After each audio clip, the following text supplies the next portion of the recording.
خوشنودی امام زمانہ باوز بلند تر صلوات۔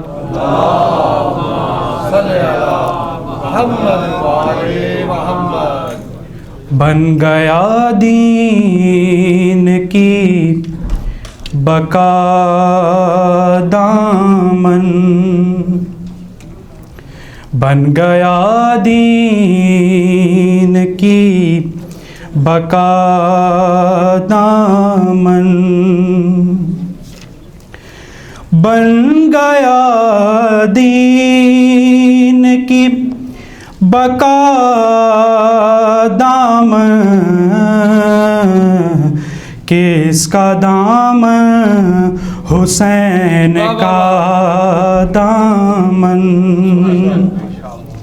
کس کا دامن حسین کا دامن،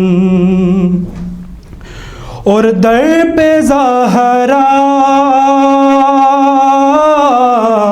کے بھٹ رہی تھی بیک،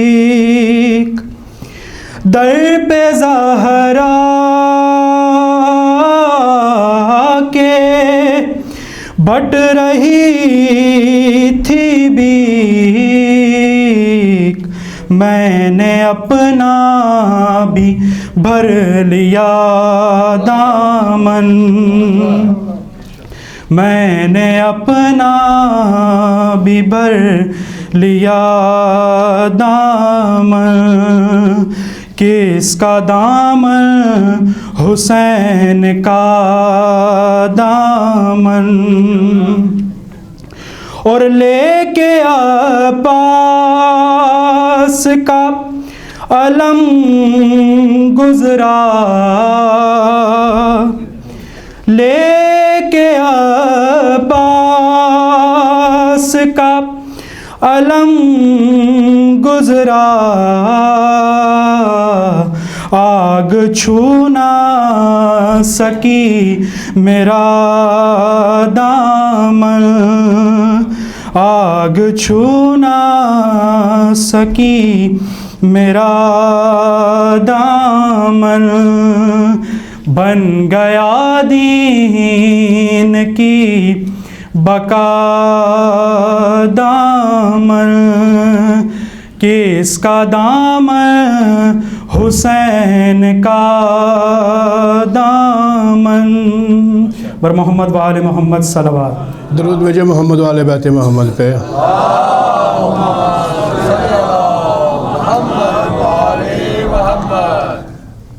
کرب و بلا محض کوئی قصہ تو نہیں ہے، کرب و بلا محض کوئی قصہ تو نہیں ہے، جو مٹ گیا تاریخ کا حصہ تو نہیں ہے، کیوں روکتے ہو مجلس و ماتم سے ہمیں، کیا یہ تیرے اجداد کا ورثہ تو نہیں ہے؟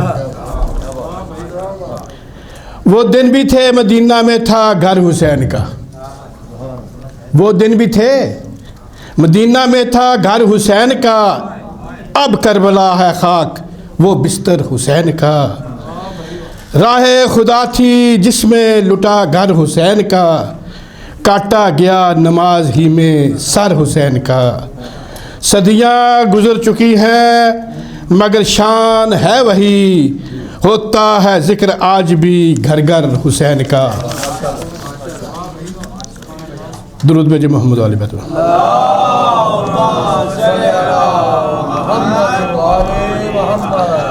1400 سال سے غم حسین میں روتے ہیں، 1400 سال سے غم حسین میں روتے ہیں، یہ آنسو نہیں یہ موتی ہیں، ہم کوشش کر کر تھک گئے ہیں، پر بات سمجھ میں آ نہ سکی، ہم لعنت بھیجتے ہیں قاتل پر مگر تکلیف تمہیں کیوں ہوتی ہے؟ قادر خدا کی ذات ہے قدرت حسین ہے، قادر خدا کی ذات ہے قدرت حسین ہے، ساری حقیقتوں کی حقیقت حسین ہے، سجدے کو طول دے کے بتایا رسول نے، لوگوں میری نماز سے افضل حسین ہے۔ دشت نے رنگ یوں بدلا ہے کسی عصر کے بعد، دشت نے رنگ یوں بدلا ہے کسی عصر کے بعد، مانگ کر خون کی خیرات خدا والوں سے، دشمن دین خدا سن کے بہت تڑپے تھے، نو کے نیزہ پہ ابھی آیات خدا والوں سے۔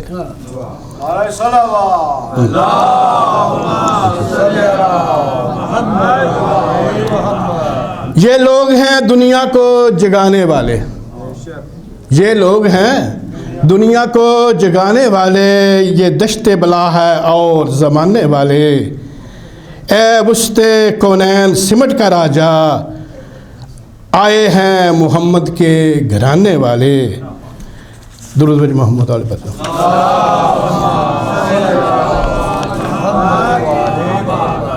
یہ جو ماتم پہ پابندی کی بات کرتے ہیں ان کے لیے ہے کہ گریہ کیا یعقوب نے، ان کو بھی تو ٹوکو، گریہ کیا یعقوب نے ان کو بھی تو ٹوکو، یوسف ابھی زندہ ہیں یوں غم نہیں کرتے، آدم نے تو حوا کے لیے پیٹا ہے سینہ، سمجھاؤ انہیں زندوں کا ماتم نہیں کرتے، حمزہ تو شہیدوں کے سردار ہیں لیکن کرتے نہ محمد، چلو ہم بھی نہ کرتے، حق بات ہے بس بغض علی کا ہے چکر، تم اس لیے شبیر کا ماتم نہیں کرتے۔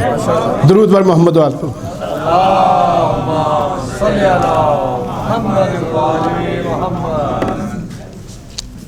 نعرہ تکبیر، نعرہ رسالت، نعرہ حیدری، حیدری،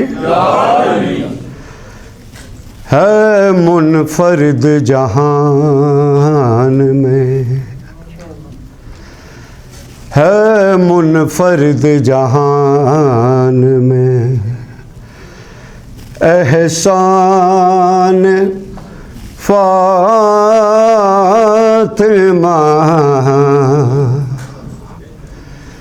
ہے منفرد جہان میں، احسان فاطمہ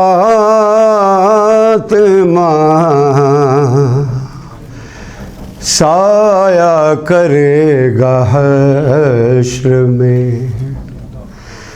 دامان فاطمہ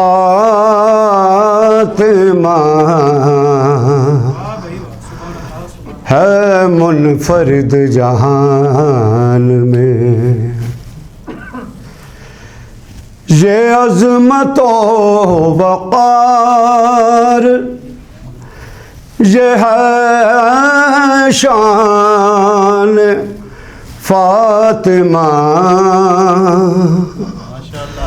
یہ عظمت و وقار یہ ہے شان فاطمہ، سرکار دو جہان ہے، سرکار دو جہان ہے، ثنا خان فاطمہ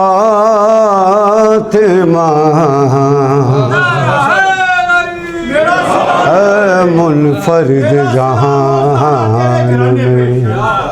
میرا سلام ہو زہرا تیرے گرانے پہ، تیرے اصول مسلط ہوئے زمانے پہ، میری جبی جو جھکی تو کفر کہتا ہے، رسول جھکتے تھے زہرا کے آستانے میں۔ قدرت دکھا رہی ہے ہمیں شان فاطمہ،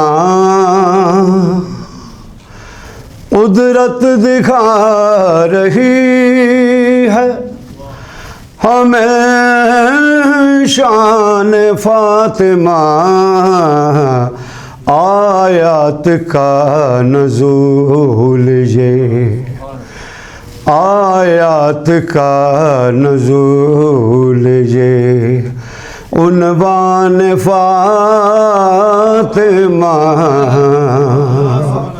ہے منفرد جہان میں.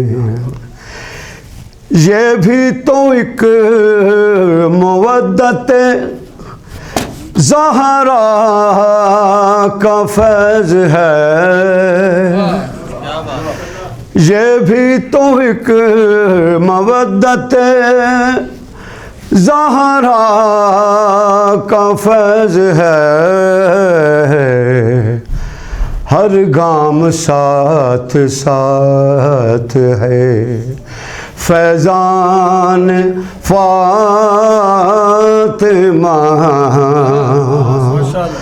ہر گام ساتھ ساتھ ہے فیضان فاطمہ. ہے منفرد جہان میں. اور شعر دیکھیے.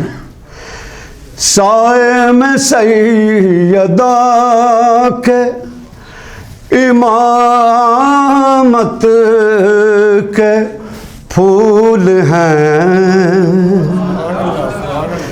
سائے میں سیدہ کے امامت کے پھول ہیں.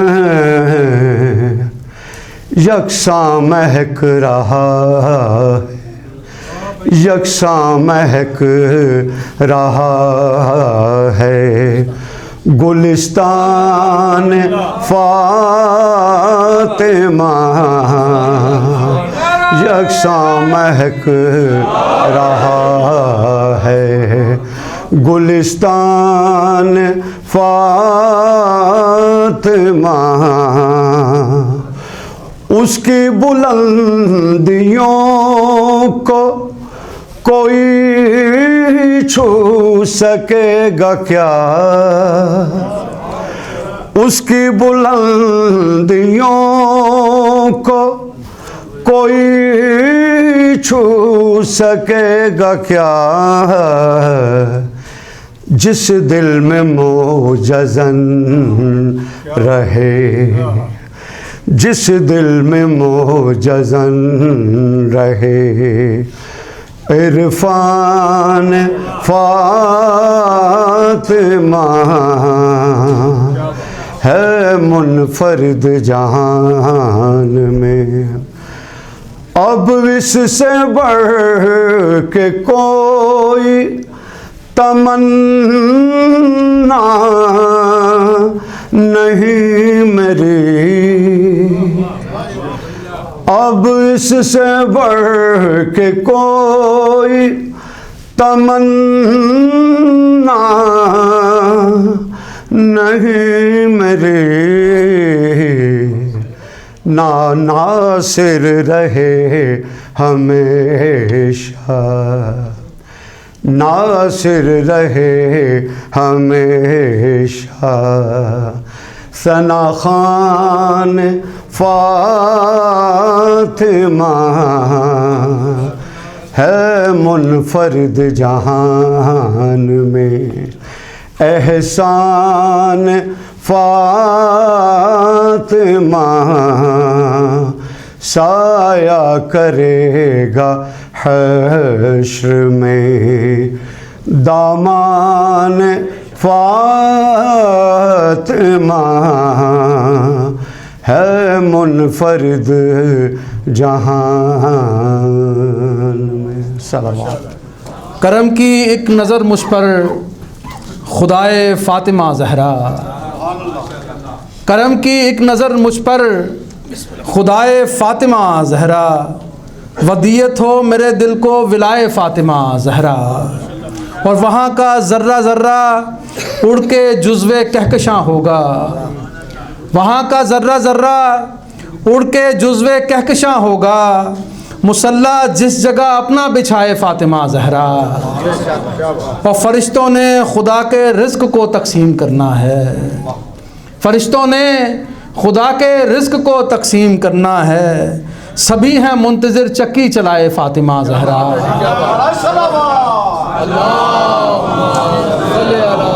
فرشتوں نے خدا کے رزق کو تقسیم کرنا ہے. سبھی ہیں منتظر چکی چلائے فاطمہ زہرا، یہ اسما راضیہ و مرضیہ اعلان کرتے ہیں، یہ اسما راضیہ و مرضیہ اعلان کرتے ہیں، رضائے رب اکبر ہے رضائے فاطمہ زہرا، اور نسب باب الحوائج کا یقیناً اس کو زیبا ہے، لقب باب الحوائج کا، لقب باب الحوائج کا یقیناً اس کو زیبا ہے، وہ شامل جس کی خلقت میں دعائے فاطمہ زہرا، اور جہان رنگ و بو ارض و سما اور حسن بحر و بر، بنا ہے بالیقین سب کچھ برائے فاطمہ زہرا، اور یہ سب سجاد ثمرہ ہے میری ماں کی دعاؤں کا، یہ سب سجاد ثمرہ ہے میری ماں کی دعاؤں کا، مہکتی ہے سخن میں جو عطائے فاطمہ زہرا، کرم کی ایک نظر مجھ پر خدائے فاطمہ زہرا، ودیت ہو میرے دل کو ولائے فاطمہ زہرا، بر محمد و آل محمد صلی اللہ علیہ وسلم۔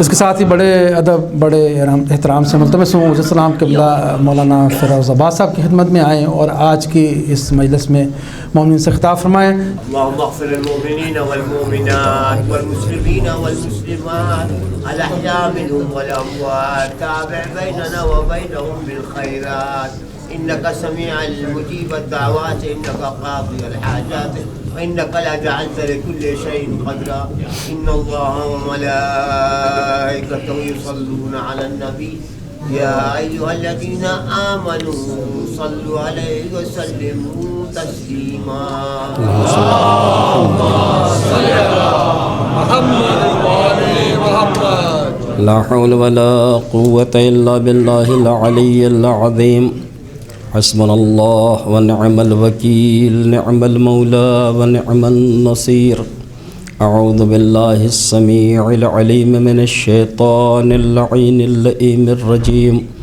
بسم الله الرحمن الرحيم، الحمد لله رب العالمين، بارئ الخلائق أجمعين، فاطر السماوات والأرضين، الذي لم يتخذ صاحبة ولا ولدا ولم يكن له شريك في الملك، والصلاة والسلام والتحية والإكرام على النبي المكي المدني الهاشمي المطلبي الأبتحي القرشي الطهامي، سيدنا ونبينا وشفيع ذنوبنا وطبيب نفوسنا أبي القاسم محمد،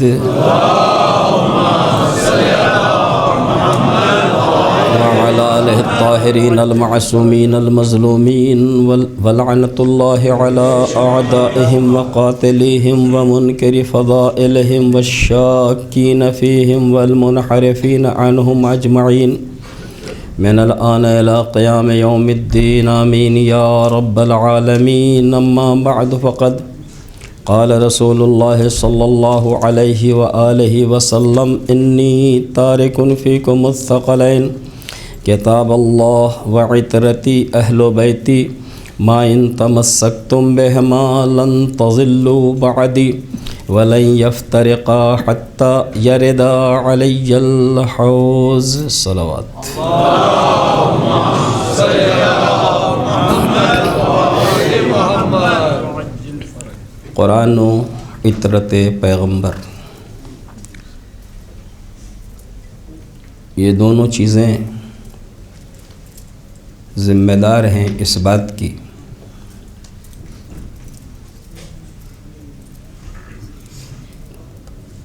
کہ دین کی طرف انسانوں کی رہبری اور رہنمائی کر سکیں۔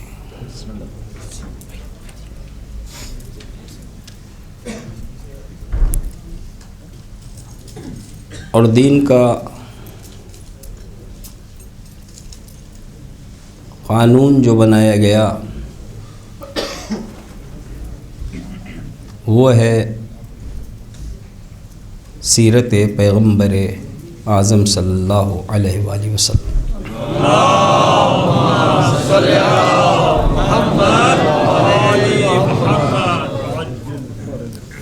یعنی یہ جو امت مسلمہ ہے مذہب کی حدوں میں داخل ہونے کے بعد اس کی ذمہ داریاں کیا ہیں، اس کا دستور حیات کیا ہے؟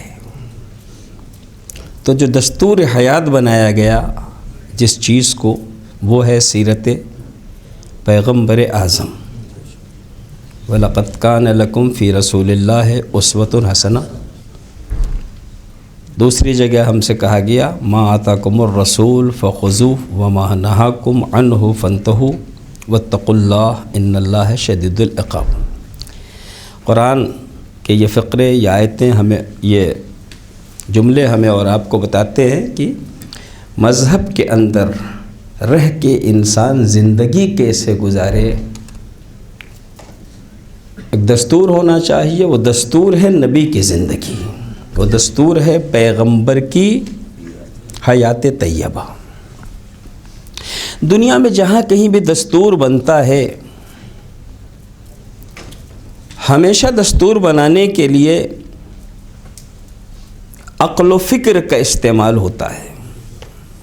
چھوٹے سے چھوٹا ادارہ اور بڑے سے بڑا ادارہ جب بنتا ہے تو ادارے میں جو کام کرنے والے افراد ہیں، مینیجنگ باڈی جو ہوتی ہے، اس کو منظم رکھنے کے لیے ایک دستور ہوتا ہے، اور اس دستور کو چند صاحبان فکر و صاحبان عقل تیار کرتے ہیں۔ کچھ دن وہ چلتا ہے اور پھر ادارہ وسعت پذیر ہوتا ہے، وہ شاخ در شاخ ہوتا ہے، شعبے اس میں سے نکلتے ہیں، اور پھر عقل مندوں کو یہ احساس ہوتا ہے کہ یہ دستور ناقص ہے، اس میں ترمیم ہونی چاہیے، پھر وہ بیٹھ کے اس میں ترمیم کر دیتے ہیں۔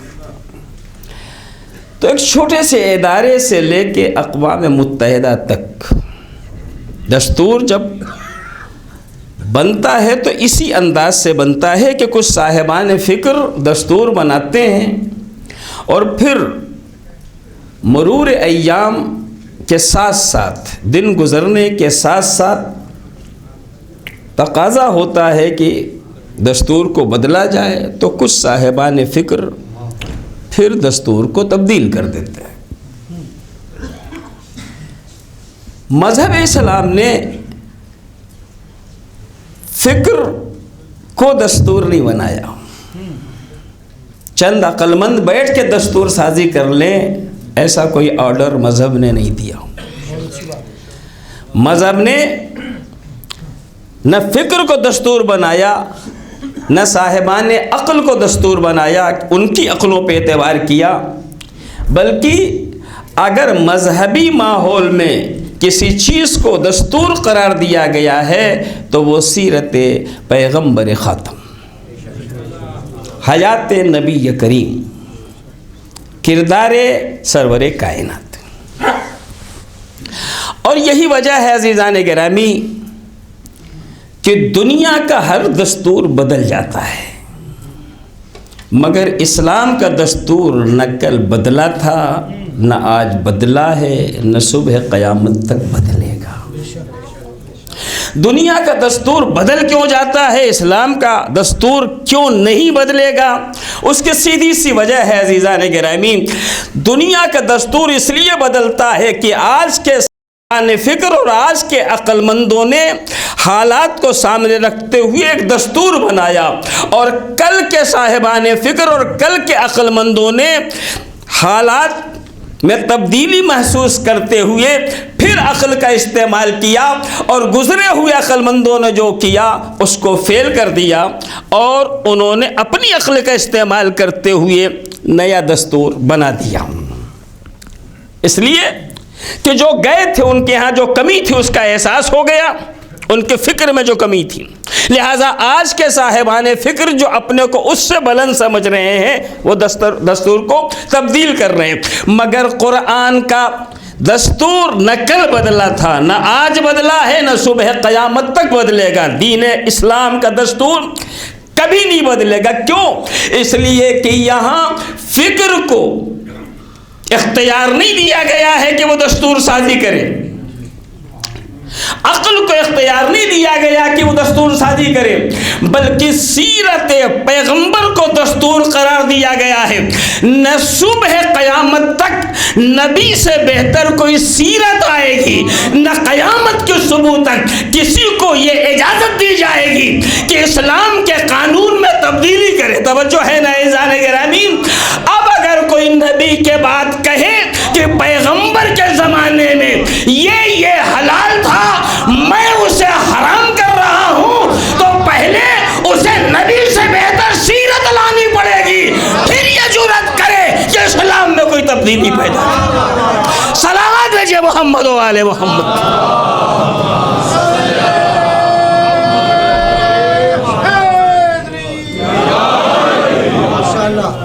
تو مذہب میں جس چیز کو دستور قرار دیا گیا وہ ہے سیرت پیغمبر خاتم، وہ ہے سیرت نبی کریم۔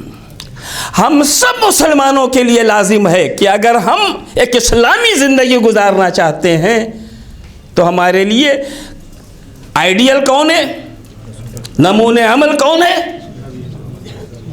پیغمبر اعظم، ان کے سیرت پہ ہمیں اور آپ کو عمل کرنا ہے۔ اب ایک مسئلہ یہ رہا عزیزان گرامی کہ سرور کائنات کی امت میں جتنے مرد ہیں تقریباً اتنی ہی یا ان سے کچھ کم یا زیادہ خواتین بھی ہیں۔ تو ہمارے لیے جو دستور حیات ہے وہ کیا ہے؟ سیرت پیغمبر۔ ہمیں سیرت نبی پہ عمل کرنا ہے اگر ایک حقیقی مسلمان بننا چاہتے ہیں، ایک سچا مسلمان بننا چاہتے ہیں۔ تو یہ مرد حضرات جو ہیں وہ تو سیرت رسول اللہ پہ عمل کر سکتے ہیں، یہ خواتین کیا کریں؟ ان کے لیے بھی کوئی آئیڈیل ہونا چاہیے، کسی کی سیرت ہونی چاہیے۔ تو آپ نے یہ کہا کہ بھئی سیدھی سی بات ہے، وہ بھی مسلمان یہ بھی مسلمان، وہ بھی رسول کے ماننے والے یہ بھی رسول کے ماننے والیاں۔ مردوں کے لیے رسول اللہ کی سیرت اگر نمونہ عمل تو عورتوں کے لیے بھی رسول اللہ کی سیرت نمونہ عمل ہے۔ جیسے مرد سیرت رسول پہ عمل کرے گا ویسے ہی خواتین بھی سیرت رسول اللہ پہ عمل کریں گی۔ بات بڑی آسان تھی، لیکن سیرت پہ عمل کا مطلب یہ ہوتا ہے کہ نبی جس راستے پہ چلے مجھے اسی راستے پہ چلنا ہے، ٹھیک ہے؟ تو اگر سیرت پہ عمل کا مفہوم یہ ہے اور واقعاً یہی ہے کہ حضور جس راستے پہ چلے ہمیں اور آپ کو اسی راستے پہ چلنا ہے، جیسے چلے ویسے ہی چلنا ہے۔ کل میں نے آپ کی خدمت میں عرض کیا تھا کہ پیغمبر نے فرمایا صلو کما رأیتمونی اصلی، ویسے ہی نماز پڑھو جیسے تم مجھے دیکھ رہے ہو نماز پڑھتے ہوئے، ہے نا؟ تو ہمیں ویسا ہی عمل کرنا ہے جیسا رسول اللہ عمل کر رہے ہیں۔ تو مسئلہ یہ ہے کہ آسان تھا کہ خواتین اور مرد دونوں پیغمبر کی سیرت پہ عمل کرتے، مگر مشکل یہ سامنے آ رہی ہے عزیزان گرامی، جیسے وہ نمازی کے صورت کے سلسلے کی جو حدیث میں نے آپ کے سامنے بیان کی، ویسے نمازیں پڑھو جیسے تم مجھے نماز پڑھتے ہوئے دیکھتے ہو۔ اب مردوں نے بھی ویسے نماز پڑھنی شروع کی اور عورتیں بھی اسی کو آئیڈیل سمجھ کے، اسی نماز کو آئیڈیل سمجھ کے کھڑی ہوئی۔ لیکن جب مردوں کے ساتھ خواتین اسی نماز کو آئیڈیل سمجھ کے کھڑی ہوئی تو پیغمبر کہتے ہیں مرد جب کھڑے ہوں قیام میں تو ان کے پیر ایک دوسرے سے الگ ہونے چاہیے، لیکن عورتیں جب کھڑی ہوں تو ان کے پیر ایک دوسرے سے ملے ہونے چاہیے، ٹھیک ہے؟ مرد کھڑے ہوں تو ہاتھ نیچے کی طرف ہونا چاہیے، خواتین نماز پڑھیں مناسب ہے کہ ہاتھ سینے پہ رہے۔ مردوں کے اٹھنے کا طریقہ الگ، خواتین کے اٹھنے کا طریقہ الگ. خواتین اور مردوں کی نماز میں جو فرق ہے، پیغمبر نے جو کر کے دکھایا ہے وہ ہے جو مردوں کو کرنا ہے. جو عورتوں کو کرنا ہے وہ کر کے نہیں دکھایا. اور جب نبی نے کیا ہی نہیں تو سیرت کب بنے گی؟ صلوات بھیجے محمد و آل محمد.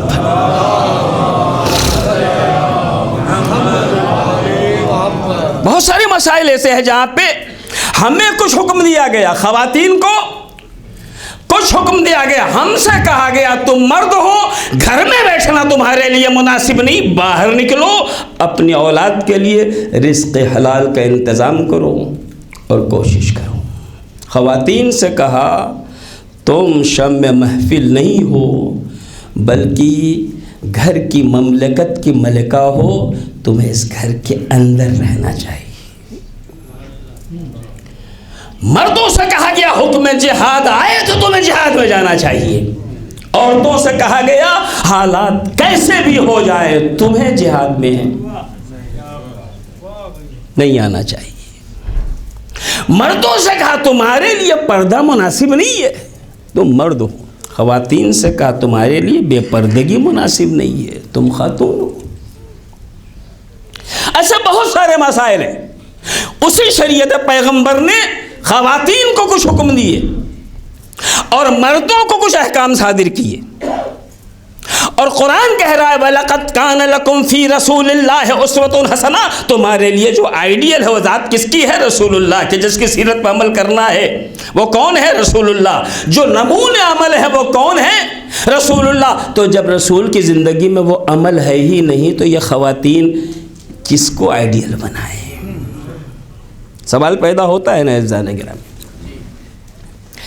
بس شاید یہی وجہ تھی کہ پیغمبر نے ایک روز فرمایا فاطمہ تو بضعۃ منی. یہ فاطمہ کچھ اور نہیں ہے، یہ فاطمہ میرا ٹکڑا ہے. فاطمہ میرا ٹکڑا ہے. دنیا یہ کہتی ہے کہ رسول اللہ کا فاطمہ تو بضعۃ منی کہنا زہرا کی فضیلت ہے. میں یہ عرض کرتا ہوں نبی کا فاطمہ تو بضعۃ منی کہنا زہرا کی فضیلت نہیں ہے، رسول اللہ کی ضرورت ہے. اگر زہرا کو اپنا جز نہ بنائیں گے تو مردوں کو سیرت دی جا سکتی ہے، عورتوں تک سیرت نہیں پہنچائی جا سکتی. صلوات بھیجے محمد و آل محمد.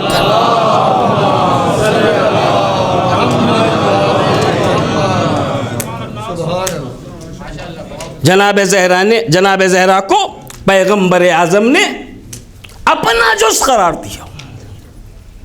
جز اور کل دو لفظ ہیں. کسی بڑے حصے سے کوئی چھوٹا حصہ نکل آئے تو اسے جز کہا جاتا ہے، اور جو بڑا والا ہے وہ کل کہلاتا ہے. میں اکثر مثال دیتا ہوں اس رومال کی. یہ ہے رومال، پورا کھول دو، یہ ٹھیک ہے. یہ کیا ہے؟ کل ہے. کل.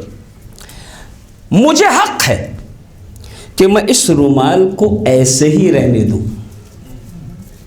اور اسے اپنی بے عزتی کا ذریعہ نہ بناؤں. اور یہ بھی حق ہے کہ میں ایک ذرا اشارہ کروں اور اس کا ایک حصہ الگ کر دوں. چنانچہ میں نے وہی کیا کہ میں نے اس کا ایک حصہ الگ کر دیا. جب میں نے ایک چھوٹا سا حصہ اس کا الگ کر دیا تو یہ چھوٹا حصہ کیا ہوا؟ جز ہو گیا. اور جو بڑا بچا وہ کیا ہوا؟ کل ہوا. تو مانا کہ بڑا والا کل ہے اور چھوٹا والا جز ہے. مگر میں آپ سے یہ پوچھوں کہ اسے جز کیوں کہہ رہے ہیں؟ اس میں بدلا کیا ہے؟ رنگ بدلا ہے، ڈھنگ بدلا ہے، مٹیریل بدلا ہے، مضبوطی بدلی ہے، حیثیت بدلی ہے کہ کچھ نہیں بدلا ہے. جو بڑا والا ہے وہی چھوٹا والا ہے، فرق اتنا ہے کہ وہ کل ہے، یہ جز ہے. صلوات علی محمد و آل محمد.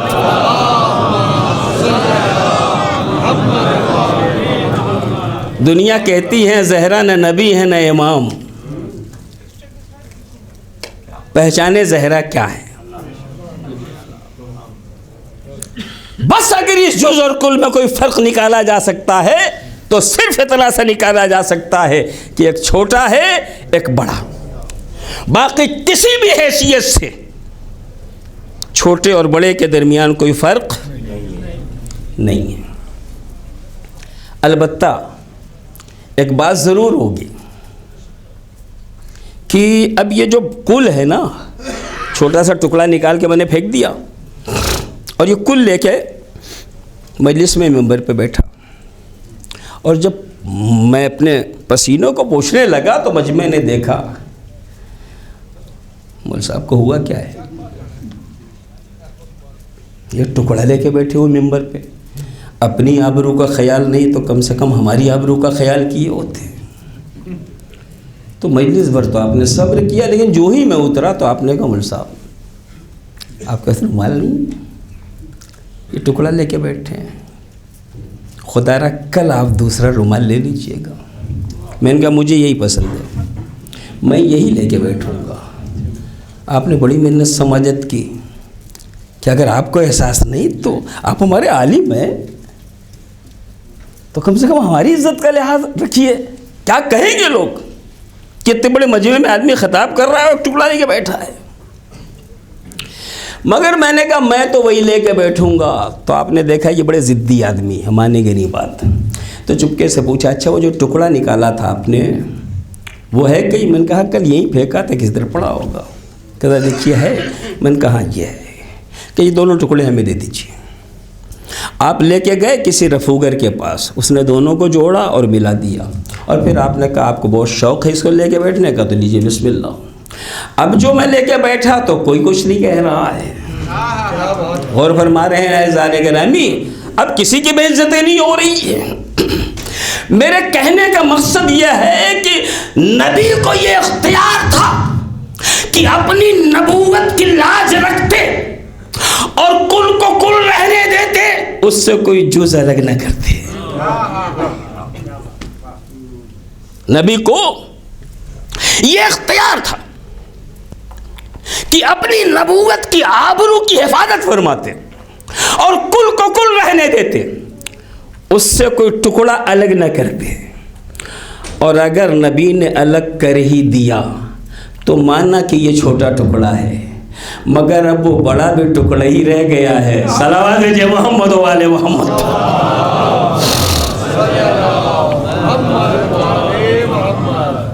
جیسے میں یہ رومال لے کے نہیں بیٹھ سکتا اگر سے بڑا ہے،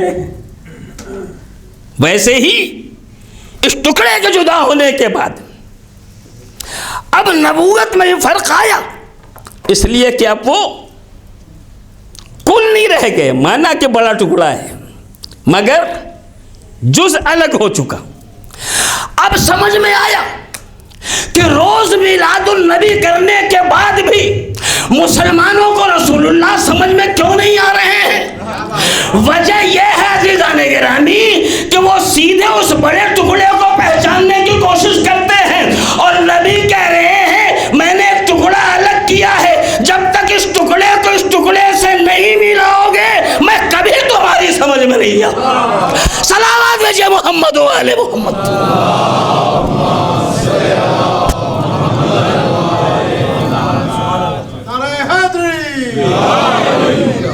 پیغمبر کو سمجھنے کے لیے قرآن اور خصوصاً اہل بیت ان کو ساتھ لینا بہت ضروری ہے عزیزان گرامی، ورنہ ہم پیغمبر کو نہیں سمجھ سکتے کہ نبی کیا ہے، عظمت پیغمبر کیا ہے، کبھی نہیں سمجھ سکتے. اور یہی وجہ ہے کہ آج جو زحمات ہمارے سامنے ہیں وہ اسی وجہ سے کہ اگر نبی کی سیرت پاک جو ہم مسلمانوں کے لیے قانون ہے، ہم چاہتے ہیں سرکار کی سیرت کو لیں اور اس پہ عمل کریں. تو 3 حصے مسلمانوں کے ہوئے. کچھ نے کہا اصحاب سے لے لو، کچھ نے کہا ازواج سے لے لو، اور کچھ نے کہا اہل بیت سے لو. ٹھیک ہے نا؟ ہمیں نبی کی سیرت لینی ہے. تو 3 حصے ہو گئے. کچھ نے ازواج سے، کچھ نے اصحاب سے، کچھ نے اہل بیت سے. اتنا بڑا مجمع ایک چھوٹے سے خطیب کو سننے کے لیے آیا ہوا ہے.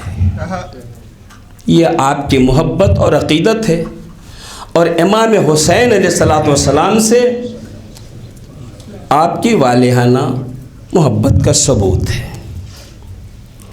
کئی دن سے آپ آ رہے ہیں. کسی نے کہا فیروز عباس کی سوانح عمری، ان کی سیرت کیا ہے، بچپنا کیا ہے، عنفوان شباب کیا ہے، شباب کیا ہے، اور اس سے آگے کی منزلیں کیا ہیں، کیا کیا، کہاں پڑھے، کہاں گئے. ٹھیک ہے؟ تو آپ اتنے دن سے آ رہے ہیں، مجھے دیکھ رہے ہیں، مجھے سن بھی رہے ہیں، لیکن کیا آپ کو حق حاصل ہے کہ آپ کہیں ذمہ داری ہم لیتے ہیں؟ ہم بتائیں گے کہ جوانی کہاں گزاری، ہم بتائیں گے کہ بچپنا کیسا گزرا، ہم بتائیں گے کہ کہاں پڑھے ہیں، ہم بتائیں گے کہ کیسے رہے ہیں. آپ کے اندر اختیار ہے یہ. آپ سے کوئی بھی پوچھے گا تو آپ سیدھے کہیں گے کہ جناب مولانا بیچارے 28 تاریخ کو یہاں آئے، 29 سے ہمارے سامنے آ رہے ہیں. چند دن ہوئے ہم انہیں دیکھتے ہیں، بول رہے ہیں، ٹھیک بول رہے ہیں، ہمیں پسند بھی آ رہا ہے، ہم تعریفیں بھی کر رہے ہیں، مگر ہم ان کی اتنی ہی دن کی زندگی بتا سکتے ہیں جتنی ہم دیکھ رہے ہیں. نہ اس سے آگے بتا سکتے ہیں، نہ اس سے پیچھے بتا سکتے ہیں. پتہ چلا جو ہمیشہ ساتھ نہ رہا ہو وہ نہیں بتا سکتا. آپ نے کہا ایسا ہے مولانا کی بیوی سے پوچھ لیا جائے پیدا کب ہوئے، پلے کیسے، بچپنا کیا ہے، عنفوان شباب کیا ہے، شادی سے پہلے کس انداز سے زندگی گزاری، تو بتا دے گی بیوی جی. اس کے بعد آپ جائیں گے تو وہ کہے گی کہ شادی کے بعد اب تک بتا سکتی ہوں، لیکن اس سے پہلے مجھے کیا پتا، میں تھی ہی کب جو بتاؤں گی. تو اب میری پوری تاریخ کون بتائے گا؟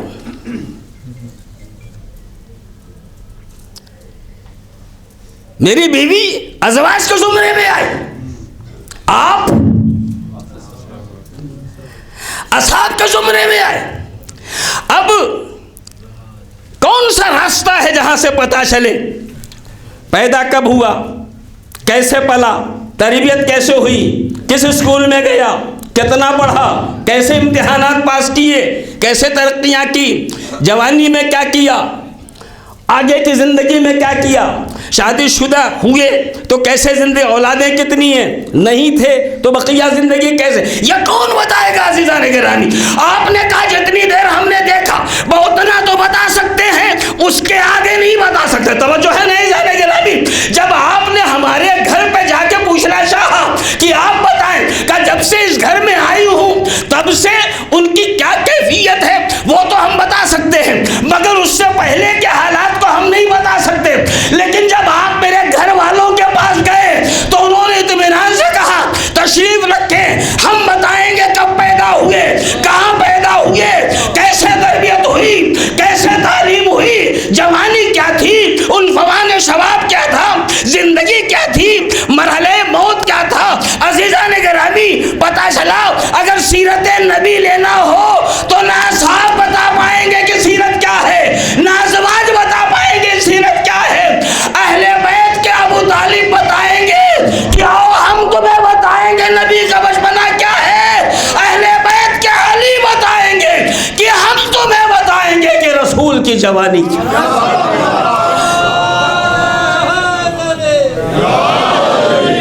کل ایمان کل قرآن حق دا امام نعرہ حیدری. اللہ نے رسول اللہ کی سیرت کو ہمارے لیے قانون بنایا ہے. اب اگر ہم سیرت رسول چاہتے ہیں تو کہاں ملے گی؟ اہل بیت طاہرین کے ذریعے ملے گی.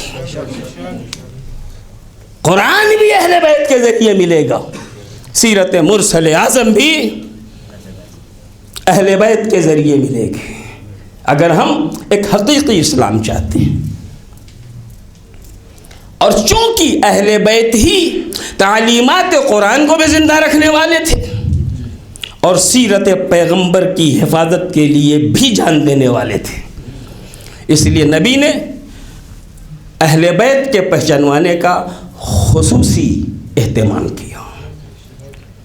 نمازیں پڑھو, روزہ رکھو, حج کرو, زکوٰۃ دو, خمس نکالو, جہاد کرو, امر بالمعروف نہی از منکر, سب کرو, مگر یہ محبت اگر ہے تو سب ہے, اور اگر یہ نہیں تو کچھ نہیں.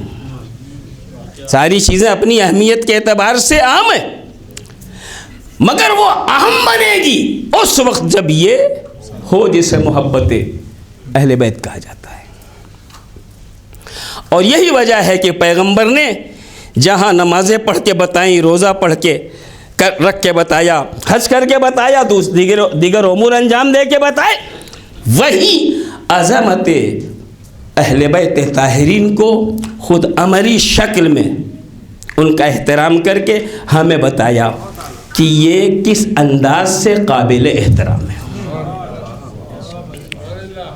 رسول اللہ کی وہ بیٹی جسے پیغمبر نے جزو رسالت قرار دیا تھا, نبی مردوں کے لیے نمونہ, فاطمہ خواتین کے لیے نمونہ. آپ کہیں گے آپ لوگ تو ایسے کہہ دیتے ہیں, کوئی دلیل ہے آپ کے پاس کہ وہ خواتین کے لیے نمونہ ہے؟ ہم نے کہا اس سے بڑی دلیل اور کیا ہو سکتی ہے کہ خواتین سے کہا گیا ہے کہ کچھ بھی ہو جائے تمہیں جہاد نہیں کرنا ہے. مردوں سے کہا گیا ہے کہ کسی بھی حال میں تمہیں جہاد سے منحرف نہیں ہونا ہے. اب باوجود ہے کہ عورتوں کو میدان جنگ میں آنے سے منع کیا گیا ہے, اگر تاریخ کے کسی صفحے پہ کائنات کی کوئی عورت کسی میدان میں کسی بھی شخص کے مقابلے میں آ جائے اور وہ محترم شخصیت پلٹ کے اس خاتون سے کہے بی بی آپ کے لیے یہاں آنا مناسب نہیں ہے, تو ولو بعد از خرابی بسیار چپکے سے واپس جا کے ان کا جانا یہ بتا رہا ہے کہ اگر میرے سامنے کسی خاتون کا کردار نہ ہوتا تو میں بھی کہتی جیسے تمہیں میدان میں آنے کا حق ہے مجھے بھی میدان میں آنے کا حق ہے, مگر واپس جا کے بتا رہی ہے میرے سامنے کسی خاتون کا کردار ہے جو بتا رہا ہے مرد میدان میں جا سکتا ہے, خاتون میدان میں نہیں اتر سکتا. صلوات بھیجئے محمد و آل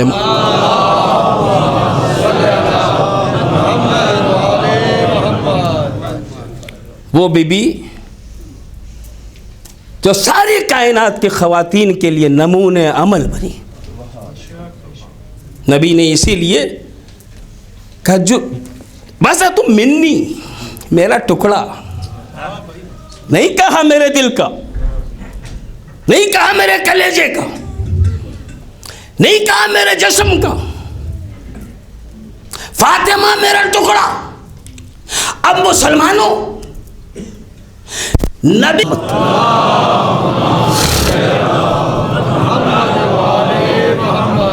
یہ بی بی کائنات کی وہ عظیم بیٹی ہے. بہت سی بیٹیاں اس کائنات میں پیدا ہوئی مگر فاطمہ تو ام ابیہا یہ بیٹی نہیں، اپنے بابا کی ماں کی حیثیت رکھتی ہے. دنیا میں بہت سی بیٹیاں ہیں مگر یہ تنہا بیٹی ہے. جب رسول اللہ کے بزم میں تشریف لے جاتی تو نبی کریم کے لیے لکھا ہے روایت میں، جب کبھی فاطمہ بزم میں نبی میں آتی تھی تو پیغمبر کھڑے ہوتے تھے، تعظیم کرتے تھے، استقبال فرماتے تھے اور اپنی جگہ پہ بٹھاتے تھے. کہاں بٹھاتے تھے؟ جہاں خود بیٹھے ہوتے تھے وہاں بی بی کو بٹھاتے تھے.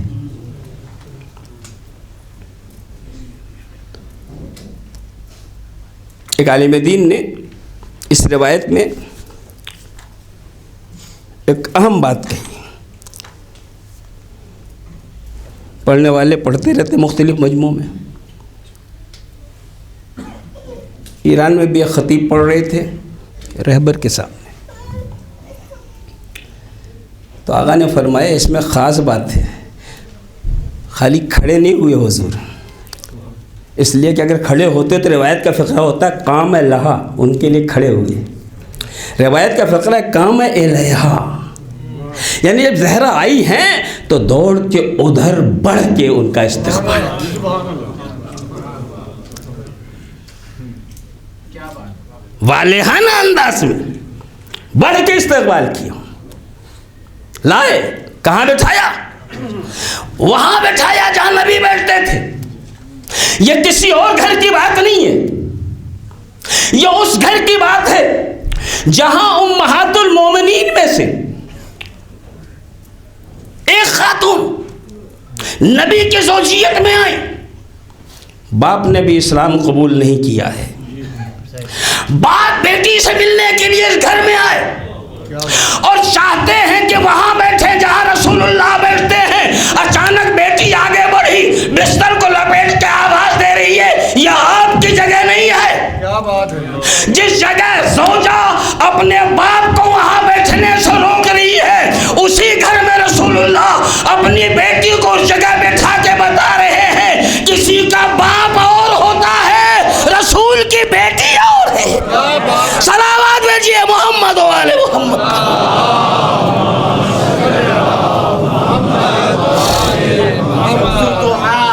شمس الضحى بدر الدجى صدر العلا نور الهدى كف الورى نار حیدری.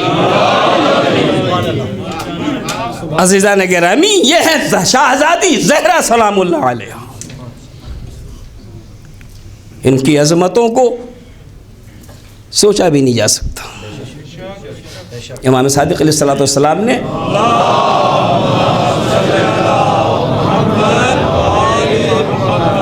آپ کو شب قدر سے تعبیر کیا ہے. شب قدر مطلب کیا ہے؟ مطلب یہ ہے سال بھر میں سارے دنوں اور راتوں میں جو سب سے اہم رات اور دن ہے ماہ رمضان کے، اور ماہ رمضان میں جو سب سے اہم رات ہے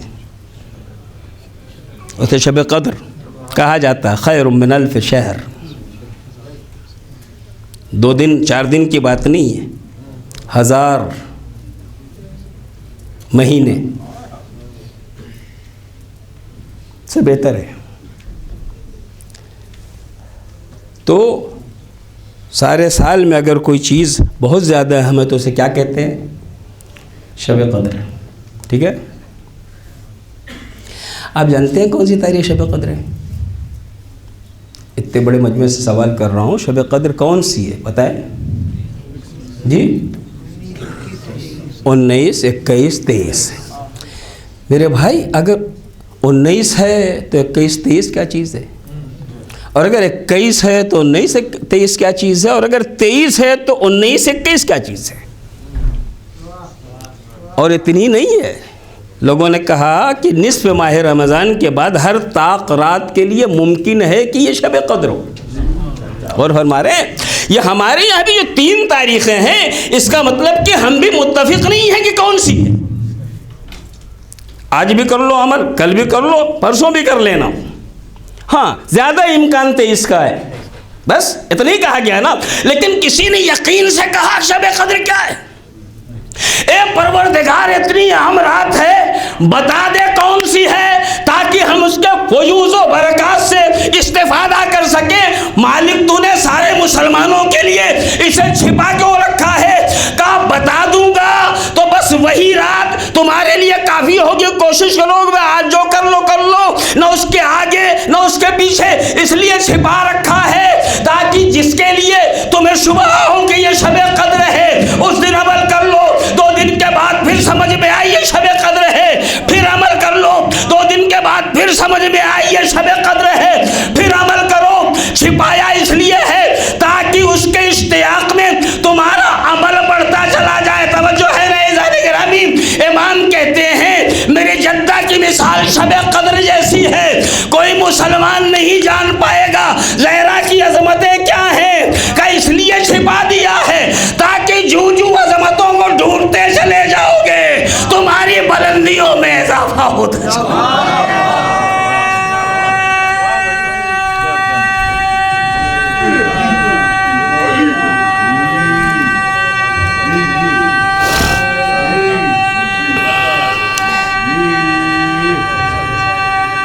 جلدی سے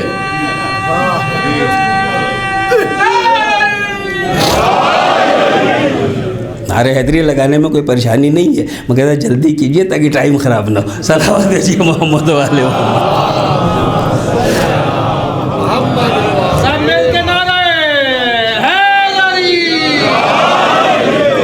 ممنون ہوں مومنین کی محبت کا. پروردگار عالم آپ تمام حضرات کو بہترین اجر عطا فرمائے اور ان مجلسوں میں حاضری کو اپنی بارگاہ میں منظور فرمائے اور قبول فرمائے. عزیزان گرامی, تو یہ ہے زہرا جنہیں امام نے شب قدر سے تعبیر فرمایا. کون ہے؟ جب نبی کے پاس آتی تو نبی بصر و چشم زہرا کی تعظیم کے لیے کھڑے ہوتے ہیں. یہ تعظیم سمجھتے ہیں کیا ہے؟ محسوس فرما رہے ہیں کہ کیا ہے یہ تعظیم جو نبی کر رہے ہیں؟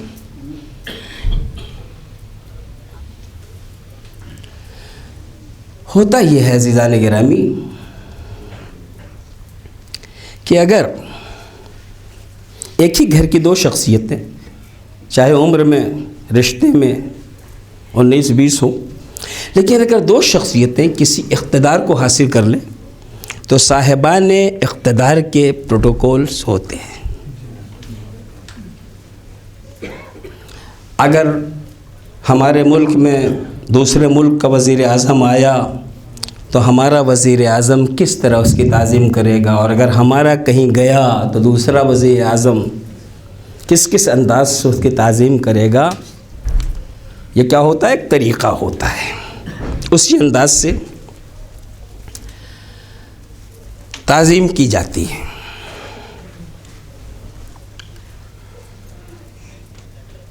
ایک تو یہ ہوتا ہے.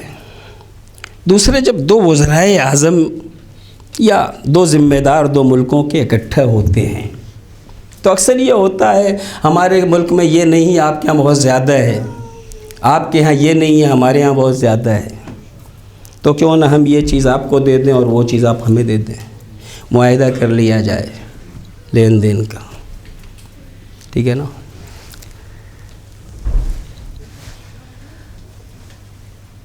تو ہو جاتا ہے معاہدہ. تو اس معاہدے کا طریقہ کیا ہے؟ معاہدے کا طریقہ یہ ہے کہ دونوں میڈیا کے سامنے آتے ہیں, دونوں کے پاس 2 فائلیں ہوتی ہیں. ایک پہ انہوں نے دستخط کیا ادھر بڑھا دیا, دوسرے پہ انہوں نے دستخط کیا ادھر بڑھا دیا. دوسرے دن شور کیا ہوا, ہندوستان اور پاکستان کے درمیان یہ معاہدہ ہوا. تو میں نے لوگوں سے کہا یہ میڈیا والے کتنے جھوٹے ہیں. تو کیا ہوا؟ ارے میں نے کہا 2 آدمی میں نے دیکھے تھے, 2 آدمیوں نے معاہدہ کیا ہے, انہوں نے دستخط کر کے ادھر کیا, انہوں نے دستخط کر کے ادھر کیا. یہ چلا رہے ہیں 2 ملکوں کے درمیان. ان سے بڑے جھوٹے کون ہو سکتے ہیں جو کہہ رہے ہیں 2 ملکوں کے درمیان, جبکہ 2 آدمیوں نے معاہدہ کیا ہے. تو کسی نے کہا مولانا یہ اپنے ملک کا نمائندہ تھا, وہ اپنے ملک کا نمائندہ تھا, ان کا قلم خالی ان کا نہیں, یہ ملک کا ہے, اس لیے 2 ملکوں کے درمیان معاہدہ کہا جائے گا. طریقہ یہی ہے نا عزیزان گرامی. زہرا جب نبی کی خدمت میں آ رہی ہے, بیٹی باپ کیا نہیں آ رہی ہے, دنیا کی خواتین کے سردار, رسولوں کے سردار کے پاس آ رہی ہے, لہذا نبی ویسے ہی تعظیم کر رہے ہیں جیسے کرنی چاہیے. اور یہ بھی لکھا ہے کہ جب نبی جاتے ہیں تو زہرا بھی یہی عمل کرتی ہے. جو دنیا کا طریقہ ہے کہ وہ آئیں تو ہمیں اس طرح تعظیم کرنی ہے, ہم جائیں تو انہیں اس طرح تعظیم کرنی ہے. یہاں تک تو بات ہو گئی عزیزان گرامی. لیکن یہ جو معاہدے ہوتے ہیں تو کیا ہوتا ہے, 2 لوگ کرتے ہیں, 2 ملکوں کا نام آتا ہے. تو اب اگر زہرا نبی کی بارگاہ میں جائیں اور نبی زہرا کے لیے کھڑے ہوں تو یہ مت کہیے کہ محمد فاطمہ کے لیے کھڑے ہوئے, اس لیے کہ محمد اکیلے نہیں ہیں, نبیوں کے سردار ہیں. دیکھنے میں اکیلے نبی کھڑا ہے, پیچھے آدم کھڑے ہیں, نوح کھڑے ہیں, ابراہیم کھڑے ہیں, موسیٰ کھڑے ہیں, عیسیٰ کھڑے ہیں, یحییٰ کھڑے ہیں, زکریا کھڑے ہیں. پیغمبر کے ساتھ 1,24,000 انبیاء کھڑے ہیں, اس لیے کہ نبی اکیلا نہیں ہے, اس پوری فوج کا ذمہ دار. صلوات بھیجئے محمد و آل محمد.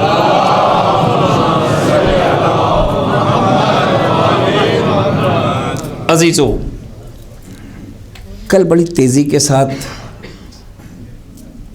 بہت کام ہو رہے تھے اور اب بالکل سناٹا ہو گیا. سہارا بھی تو چاہیے نا. صلوات بھیجئے محمد و آل محمد.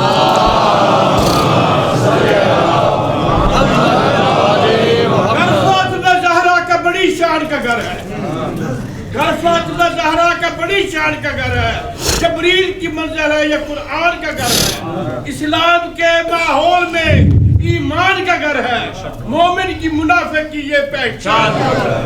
کچھ لوگ مرے جاتے تھے, اسی رنج و غم میں اس گھر کا دروازہ کیوں کھلتا ہے مسجد کے ساتھ میں. عزیزان گرامی, تو فاطمہ سلام اللہ علیہ, اگر اکثر میں سوال کرتا ہوں عزیزو, ماشاءاللہ مومنین کا یہ بڑا مجمع, میں یہ پوچھوں کہ رسول کو رسول کیوں مانتے؟ کہ یہ بھی کوئی پوچھنے کی بات تھی. وہ رسول اللہ ہے, ہمارے زمانے کے رسول ہیں, اس لیے انہیں ہم بعظمت مانتے ہیں. ہم نے کہا ائمہ کو ائمہ کیوں مانتے ہیں؟ کہ وہ ہمارے راہبر ہیں نبی کے بعد, اس لیے ہم ان کی عظمتوں کے قائل ہیں. تو میں نے کہا اگر وہ رسول ہے ہمارے زمانے کے, اس لیے ہم ان کی عظمت کے قائل ہیں, ائمہ راہبر ہیں ہمارے, اس لیے عظمت کے قائل ہیں, تو فاطمہ نہ نبی ہے نہ امام ہے, پھر آپ ان کی اتنی عظمت کے قائل کیوں ہیں؟ سوال پیدا ہوتا ہے نا. اب آپ ذرا چپ ہو گئے, سنتے تو بہت تھے, خوش بھی ہوتے تھے, مگر آج سوال عجیب سا ہو گیا ہے. تو بہت غور کرنے کے بعد کہا مول صاحب اصل میں بی بی ٹھیک ہے, مازنا کہ رسول نہیں ہے, امام نہیں ہے, لیکن رسول اللہ کی بیٹی ہیں. ہم نے کہا اور کہ امیر المومنین کے زوجہ ہیں. ہم نے کہا اور کہ حسنین کی مادر گرامی. اس سے زیادہ عظمت کیا ہے؟ رسول کی بیٹی, امیر المومنین کی زوجہ, امام حسن حسین کی مادر گرامی, اس لیے ہم بعظمت مانتے ہیں. عزیزان گرامی, اگر اتنی مجلس سن کے ہم معرفت زہرا میں یہاں پہنچے ہیں تو گویا بالکل عرفان زہرا نہیں رکھتے,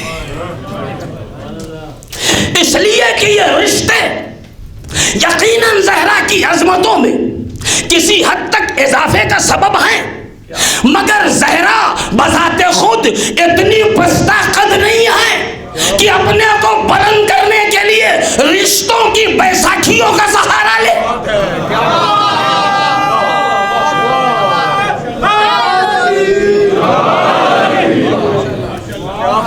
بے شک ان کی زندگی میں رشتے بڑے عام ہیں، لیکن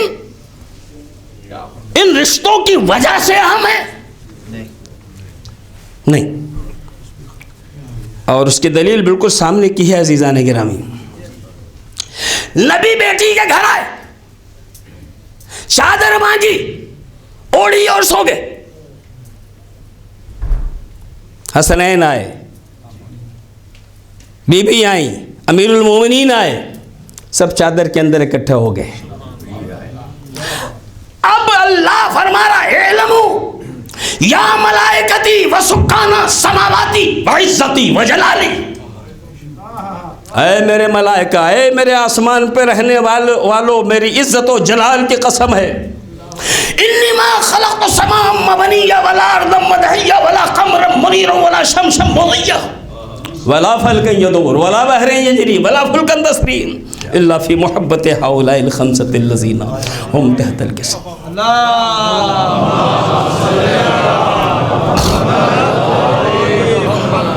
میں نے یہ زمین و زمان مختصر کر کے میں آپ کی خدمت میں اس کا خلاصہ پیش کر رہا ہوں. میں نے یہ زمین و زمان و مکین و مکان کچھ بھی نہیں پیدا کی مگر ان کی محبت میں.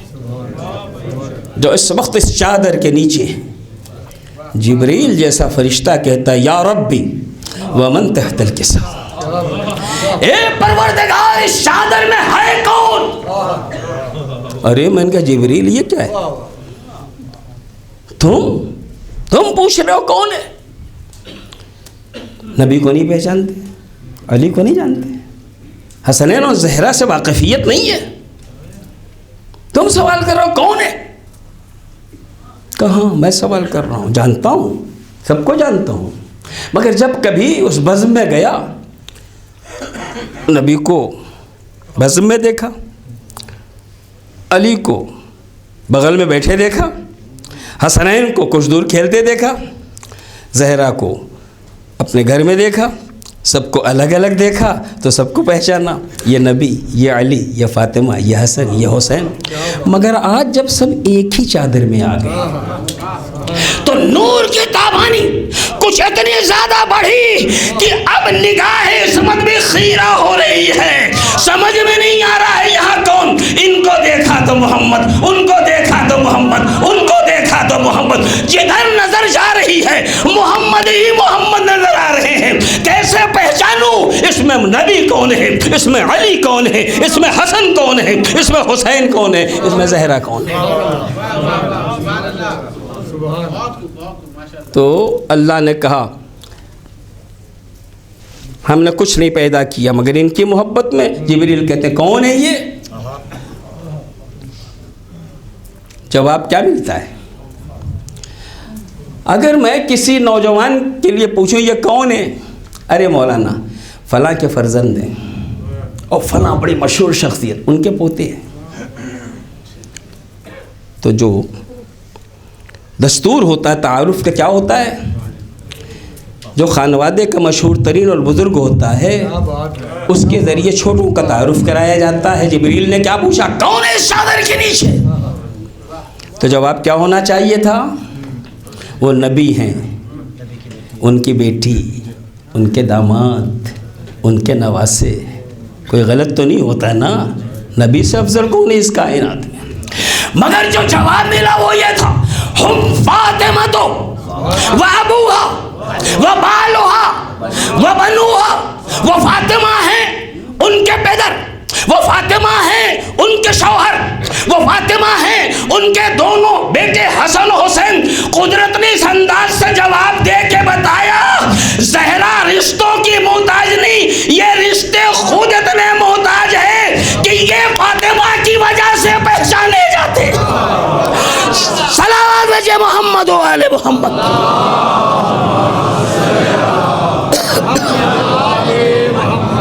بس عزیزان گرامی آپ کی زحمت کو تمام کروں کہ بی بی کی عظمت کو اگر ہم درک کرنا چاہیں نہیں کر سکتے.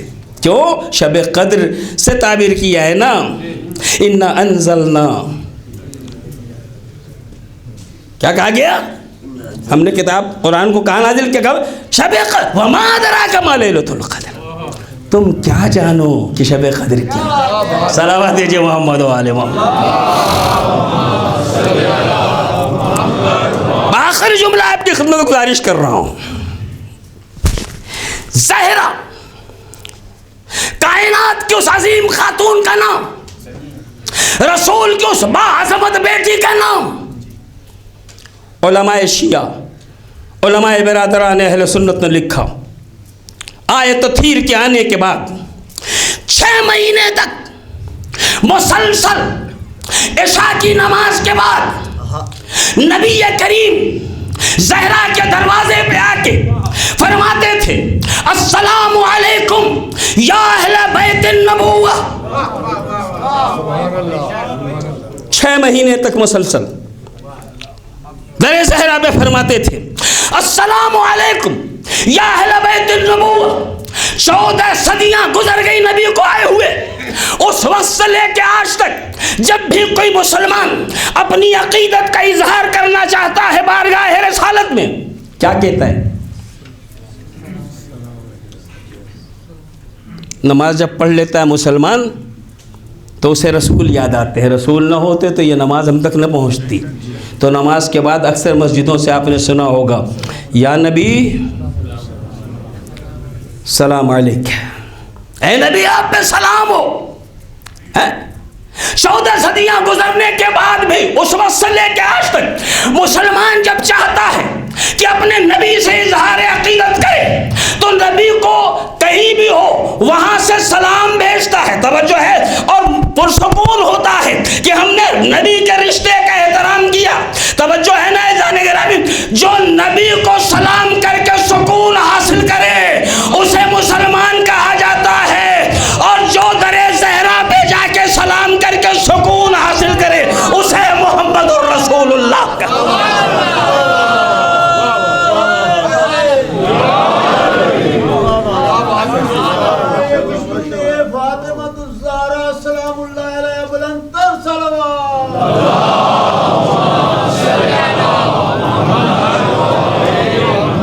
بی بی کا وہ گھر جہاں نبی سلام کر رہے ہیں, جہاں ملائکہ آیات قرآنی لے کے آ رہے ہیں, جہاں جبریل امین بارہا تشریف لائے, جہاں داروغ جنت لباس حسنین لے کے آ رہا ہے, جہاں فرشتوں کے ذریعے طعام جنت بھیجا جا رہا ہے, جس دروازے پہ آ کے ملک الموت اجازت لینے پہ مجبور کھڑا ہوا ہے. رسول اللہ کے وفات کے بعد وہی دروازہ ہے جہاں کچھ لوگ آگ اور لکڑی لے کے کھڑے ہیں. علی کو نکالو ورنہ ہم اس گھر میں آگ لگا دیں. پہلو ادھر سے بی بی فرماتی ہیں اس میں میرے ننھے ننھے بچے بھی ہوا کریں, اور یہ کہہ کے دروازے میں آگ لگی. ایسا دھکا دیا گیا کہ بی بی کے پہلو پہ وہ دروازہ گرا. ایک ظالم نے تلوار کے کندھے کے ذریعے بی بی کے اوپر ضرب لگائی, اور بی بی اس مرحلے میں دیوار و در کے درمیان کچھ اس طریقے سے پسی کی بے ہوش ہوئی. گرتے گرتے اچانک آواز دی یا فضہ خذینی, ارے فضہ مجھے سنبھالو, میرا بچہ محسن شہید ہو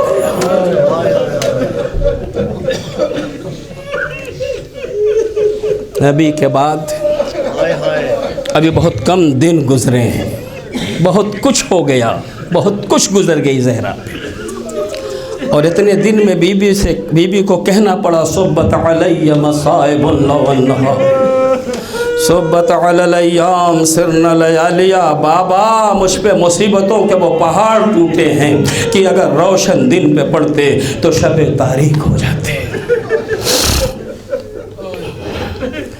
علی جن کے علی جن کی ذمہ داری بھی بیوی پہ تھی، سب سے پہلی مدافع ولایت جناب زہرا ہے، اور یہی وجہ تھی کہ جناب زہرا وہاں تک گئی جہاں سے حق لیا جا سکتا تھا۔ فدق لینے نہیں گئی تھی بی بی، اصل ہدف کچھ اور تھا بی بی کا۔ اسی لیے علامہ ابن ابی الحدید معتزلی اپنے استاد سے پوچھتے ہیں کیا فدق بی بی کا حق نہیں تھا؟ کہ بالکل تھا۔ کہ دیا کیوں نہیں گیا؟ کہ کیا کیا دیتے؟ اگر فدق پہ رضامندی ظاہر ہو جاتی تو زہرا کہتی یہ خلافت بھی تو علی کا حق ہے۔ صلوات علی محمد و آل محمد۔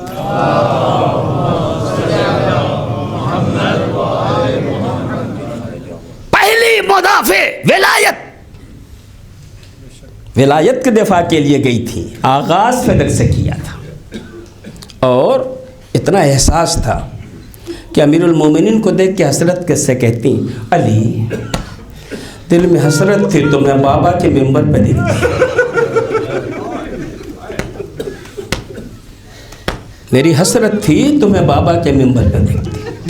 کبھی علی سے پوچھ رہی ہیں علی سنا مدینے کے لوگ اب تمہیں، اور میرے مولا فرماتے ہیں بی بی اب حالات اور بدل گئے، اب علی سلام کرتا ہے تو کوئی جواب نہیں دیتا، خود اتنی زخمی ہے، بچے کی شہادت ہو چکی، پسلیاں ٹوٹ چکی، مگر بی بی اپنی تکلیف کو تکلیف نہیں سمجھ رہی ہیں، علی کی دلجوئی میں لگی ہوئی ہے، ہمیشہ علی کے لیے سہارا بنی ہوئی۔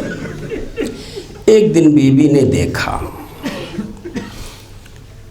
ایک دن امیر المومنین نے دیکھا کہ آج بی بی سویرے سے کچھ زیادہ ہی مصروف ہیں گھر کے کاموں میں۔ پوچھا کیا بات ہے بنت رسول؟ کا بابا خواب میں آئے تھے، لگتا ہے میرا وقت وفات قریب آ گیا، اس لیے میں جلدی جلدی گھر کے امور کو مکمل کر کے بچوں کو نہلا دھلا کے پرسکون ہونا چاہتے۔ امیر المومنین باہر گئے، بی بی نے گھر کی خادمہ سے کہا دیکھو میں محراب میں جاتی ہوں، جب تک عبادت کی آواز آئے سمجھنا میں زندہ ہوں، یہ آواز بند ہو جائے سمجھنا میں اس دنیا میں نہیں ہوں، میرے بچے آئیں تو پہلے انہیں کھانا کھلا دینا پھر بتانا میں اس دنیا میں نہیں ہوں۔ وہ بی بی آواز سنتی رہی، اچانک آواز رکی، اندر گئی، دیکھا بی بی اس دنیا میں نہیں ہے، روئی تڑپی، پھر وصیت یاد آئی، آنسوؤں کو پوچھا، دروازے پہ آ کے کھڑی ہو گئی۔ اتنے میں حسنین گھر میں آئے، ماں کہاں ہے؟ کہا بچوں پہلے کھانا کھا لو پھر ہم ماں کے پاس لے چلتے ہیں۔ کہا کیا کہا؟ کبھی تم نے دیکھا ہے ہم نے بغیر ماں کے کھانا کھایا ہو؟ اس بی بی کی آنکھ میں آنسو آئے، بچوں مگر اب تو روز بغیر ماں کے کھانا کھانا پڑے گا، تمہاری مادر گرامی اس دنیا میں نہیں رہی۔ حسنین آگے بڑھے، ماں کے سینے سے لپٹے، گریہ کرنا شروع کیا، پھر روتے ہوئے مسجد کی طرف گئے، بابا مادر گرامی اس دنیا میں نہیں رہی۔ روایت کہتی علی جیسا صابر جب یہ خبر سنتا ہے کئی بار لڑکھڑا کے زمین پہ گرتا ہے، پھر اٹھتا ہے، گھر میں آتا ہے، بنت رسول علی آیا۔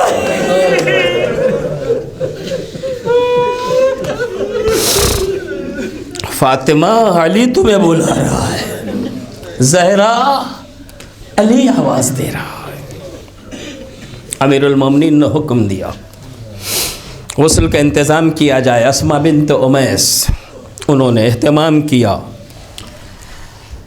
غسل دیا جانے لگا۔ امیر المومنین غسل دیتے دیتے جب پسلیوں تک پہنچے، ایک چیخ مار کے زمین پہ بیٹھے، سلمان باہر دیوار سے لگے یہ آواز سن رہے تھے، مولا زہرا کی جدائی اس درجہ ناقابل برداشت ہو رہی ہے۔ کہاں سلمان، زہرا کی جدائی ناقابل برداشت ہے، مگر یہ کوئی اور وجہ ہے جو میں چیخا ہوں۔ کیا وجہ ہے؟ کہا جب میں غسل دیتے دیتے پسلیوں تک پہنچا، مجھے پتا چلا زہرا کی پسلیاں دروازہ گرنے سے ٹوٹ گئی، مگر اتنا دن گزر گیا زہرا نے کبھی نہیں کہا علی تمہارے گھر میں ہماری پسلیاں بھی سلامت نہیں رہی۔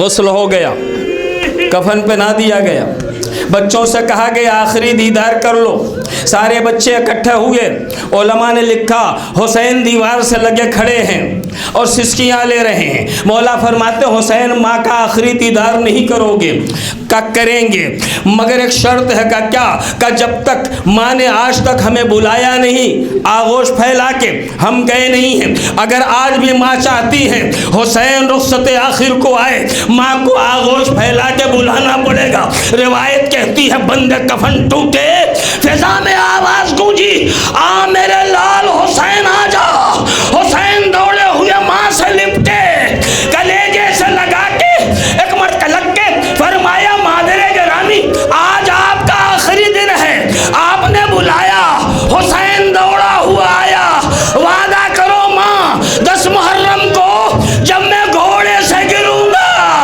آواز دوں گا اماں تیرا حسین بلا رہا ہے، وعدہ کرو کربلا ہوگی، اپنی آغوش میں اٹھاؤ گی، میں اپنا سر اپنے زانوں میں میرا سر رکھو گی، تاکہ جب شمر کا خنجر چلے آپ کے آغوش کی نرمی کا احساس ہو۔